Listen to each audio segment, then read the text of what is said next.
Hi, my name is Mark, not really though, and this is a very long overdue review of this little projector I got in 2016. So you can be rest assured this is a review, not just a breakdown of functionality or something like that. I'm actually going to talk about how I feel about the device and what's the pros and cons after using it for quite a while. So this is a YG310. It's a newer model of YG300, and to be honest, the only difference between them seems is a bit of a design. The previous model had a yellow accent. This one is mostly white, and in terms of technical spec, it's a little bit brighter. So the previous model had a brightness of between 400 and 600 lumens. This one is reported to be 800. When I got this device, it was around $35, and I believe it still kind of runs around that price in 2017. And in terms of what you get in the box is, of course, the device itself, a manual, a power supply. You also get a little AV cable that lets you connect the standard kind of old style video connector and red and white audio connectors. You also get a remote, and I have to say I'm very pleased with the remote. It's small, it's slick, has a rubbery feel. The buttons are rubbery as well. They have a nice response, kind of clicky response. Everything's nicely labeled. It's a very nice remote actually. For that price, having a nice remote like that on a device is really surprising. In terms of the design, the device is actually quite nice. That's why probably it was so heavily advertised on websites like AliExpress and Banggood and others like that. It comes with really nice promotional material. You can see the little lovely graphics on the websites promoting the device. So yeah, the design is quite nice. You know, it's small. It feels really portable. The plastic feels like it actually can take a proper beating, you know. So overall it's a nice design. It looks really nice. It's a simple kind of cube shape. So it is a nice design. Obviously, it has some function buttons on top. They just reflect the same stuff you're gonna get on the remote. The big button is the power button. And on the bottom of the device, you're gonna find a typical screw mount for a tripod, which is obviously very handy if you wanna put it somewhere else than just standing on a shelf or something like that. So that's handy. Now on the right hand side of the device, you're gonna find the focus ring. It just kind of goes up and down. It's quite easily to adjust. Now in terms of the focus ring, I have a little problem. It's probably my device only. I can't suspect that on every device, but my focus ring jams a little bit when I try to push it from the down position up. There's a little bit of a jam in there. I'm sure that's just my device, and it affects the device in no way, so it's working absolutely hunky-dory, so I have no complaints there really. Now, in terms of powering the device, you actually have two options, which is really nice. So the first option is your standard DC in, which uses the power supply that you do get with the device. But the really nice feature is a 5-volt micro USB port that you can use to power the device with a phone charger. Or, this is the great thing, you can use a portable power bank. So you can actually use this device in a portable manner. You can actually hook it up to a power bank, and that's going to keep you going for a while. Now, I'm not sure how long. It depends on your power bank, of course, but it is an option. In terms of media inputs, you had two options as well, which is nice again. You have a micro SD card slot, or you have a full-size USB port where you can insert your thumb drive or something like that. So you can just pop your movies or videos or whatever onto one of those, pop them in, and especially in combination with a power bank or something like that, that kind of increases the portability. So you don't have to use an external source for video. You can just have them on your card or on your USB stick, and off you go. In terms of video in, you have two options yet again. You have a AV port in, which you use the provided cable with, and then you can use the old style connectors. Now, I'm not sure if anybody's going to use it like that, to be honest, these days, unless maybe you do have some sort of old device that connects through that, or maybe an older style Raspberry Pi, one of the first ones that still had that yellow standard plug. But most of the time you're probably going to be using either the media ports for USB and micro card, or probably the full-size HDMI port on the device. The projector also has a headphone jack, which is unfortunately another problem in my case. I do hope it's just my device, but I do have to be honest and mention it as well. the headphone jack has a bit of a hiss, a hum to it. So when the device is not playing any sound, you can hear this buzzing, humming noise. And it doesn't matter whether I use my headphones, whether I use speakers, it seems to be always there.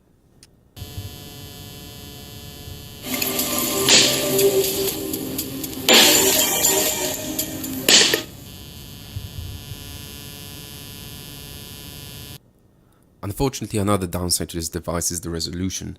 It only has a resolution of 320 by 240. Yeah, that is low. That is very low.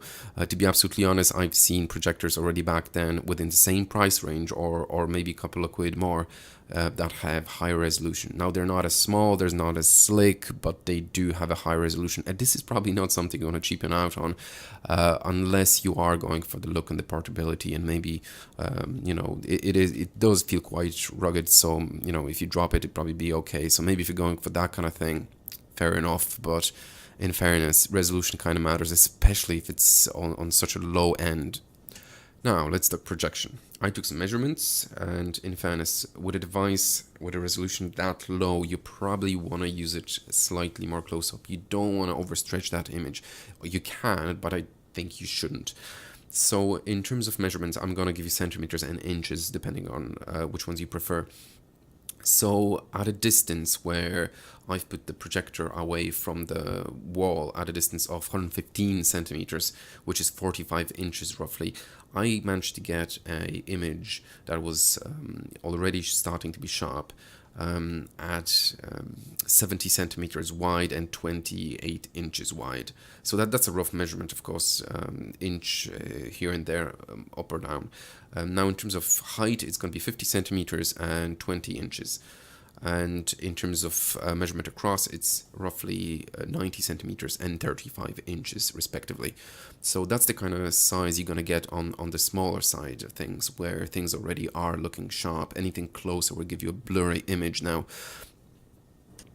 Now, in fairness, that's not going to save you. You're still going to see those pixels. Doesn't matter, how small you go, you're still going to see those pixels. But in fairness, for $35, all of a sudden, you're getting, 35-inch screen replacement. Maybe not replacement, but you are getting a image of 35 inches across. So that's not too bad.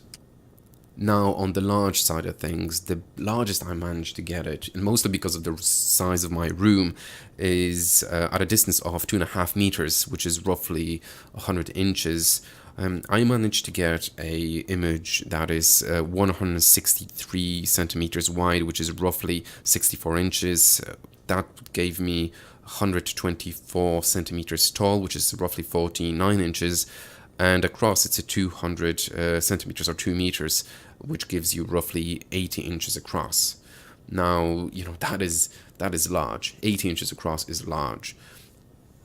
Downside is pixels. God, those pixels are really visible at this point, Moving on to menus.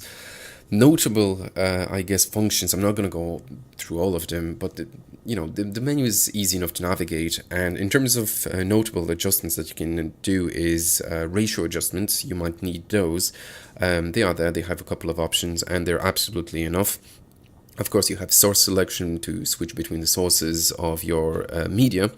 Now, it has horizontal and vertical flip, which is quite handy if you want to get the projector to hang upside down, or if you want to project at some sort of a canvas from the back of the canvas. So it does have those flips. It has quite a few sound options, which I think are an overkill because, let's face it, the speaker in the device is just silly. And on top of that, even if you plug something in, you're not going to get amazing sound from it. So, I'm not going to bother even explaining what kind of options you get there. You do get quite a few, and that's grand, I guess. And in terms of additional options, you also get a sleep and auto sleep functions, which, might be handy as well if you're afraid you're going to fall asleep watching something or something like that. So that's quite handy, I guess. Now, in terms of some additional information about the device and maybe a little bit about usage, there's a couple of things I can mention. First of all, I was very happy using it with a Chromecast. especially if you're going to reuse an older Chromecast, the one that doesn't have a cable to it that you plug in directly. The really cool thing about this is that you can actually power the Chromecast from the USB port on the device. So the only thing you have to have is a Chromecast of some other cast device and a very short micro USB cable that you can just loop around to the port, and it's going to power the device directly from the projector. Now, the thing that I've noticed that it will only power that device if you power the projector with the provided 12-volt power supply. If you start powering the device from a wall charger for a phone via the micro USB port or from a power bank, that will not be enough juice to power a device like a Chromecast or something like that. But if you do use a Chromecast or something like that, it's a really handy way to not have long cables going into the device or something like that. You can pop it somewhere on the shelf, just have a power going through it, and that's it. And you can play any sort of media like Netflix and stuff like that from your phone and just cast it to the projector. So that's really handy. Now, in terms of final thoughts, who's it for? What's the usage of it? Is it worth it? First of all, I think the device was actually probably designed for parents to get for their kids or something like that. It is quite portable. It can be run off a power bank. It seems sturdy enough. It's nice and pretty. It's compact. So I imagine this is the kind of device you can easily buy for, $35 only. The resolution is not great, but if you just play some cartoons to young kids, they won't mind. They'll be happy that they have a cinema in their room. And you can power it off a power bank, which means if you're going away somewhere, camping, vacation, something like that, you can pop it into your bag with some thumb drives with some cartoons on it or something like that, and the power adapter, and maybe the power bank if you don't have power or something like that. So it's quite handy, I guess, for parents just to have this cheap projector just to get kids to watch some cartoons, and they'll have loads of fun with that. So I think that's the primary target audience, to be honest. And in terms of other usage I can think of, to be honest, I had an idea of using it during a house party. You can get some nice graphics or something like that, some nice visuals to display on the device, and just cast it onto a wall. Like make it a little cool effect during your party, and if somebody knocks it over or something like that, it doesn't matter. The resolution doesn't matter either. It's just some lighting effects, so that's a handy way to use it. Now, one thing that you won't be doing on the device is reading. It's definitely not a text capable projector. Anything you project on it, even some little bit of text from Chromecast, unless it's a massive text, you won't be able to read it. It's hard to read anything. You can tell that the menus font has been specially tailored for this resolution, because you can actually read those. But in terms of anything from YouTube, anything like that, it's impossible to read. So you won't be reading anything on this device. Now, is it worth it? Is it for you? Now, if you're actually looking for a projector and your usage is going to be actually watching movies or series or something like that for yourself, probably not. If you just want to give it a go and you don't mind spending $35 and you're just kind of curious about a little thing and you might use it here and there, and you just want a little device somewhere in a drawer that you can kind of hook up when your nephews come over or something like that, absolutely. It's great. It's a nice little device. It's $35, so it's not too bad, in fairness. If, as I mentioned, you have kids and you want some cheap portable device that you can just occupy your kids with playing some cartoons, absolutely. $35, turn the light off, put some cartoons on, kids are going to be happy, occupied, brilliant. But let's face it, if you do want a proper projector, and I don't mean anything special, just even a cheap projector to watch a movie or a series, even if it's low resolution, Star Trek from 1990s on Netflix, probably not. It's okay. You can watch it. It's nice enough, and if that's all you want to do, and you're going to use it every now and again, it's enough. But barely. It kind of depends on your personal, how much you can bear, basically. But let's face it, for that kind of money, you can already get something slightly better in terms of resolution, and it's probably worth to spend around $50, maybe $60, and get something with 800 by 600 resolution. You can probably get those by now, So overall, I do like it. It's a nice device. It's cute. It's portable. It's $35, and that's the big thing. It's $35, but it's pretty much a toy, borderline a toy. A toy I like playing with, but is it a proper projector? Not even close. It's worth the money though. It's $35, but you get what you pay for. And if you're paying $35 for a projector, of course it's not going to be brilliant. You can't get the tiniest of monitors for that kind of money. So you do get what you pay for, $35. It's a cute device. I like it. It's not a proper projector. Alright, thanks for listening. Very overdue review. 15-minute long. Jesus Christ, I'm talking a lot, as usual. But if you did like the review, it was helpful, click like, click subscribe. Thank you very much. My name is Mark. Not really though. And I'll see you in the next video.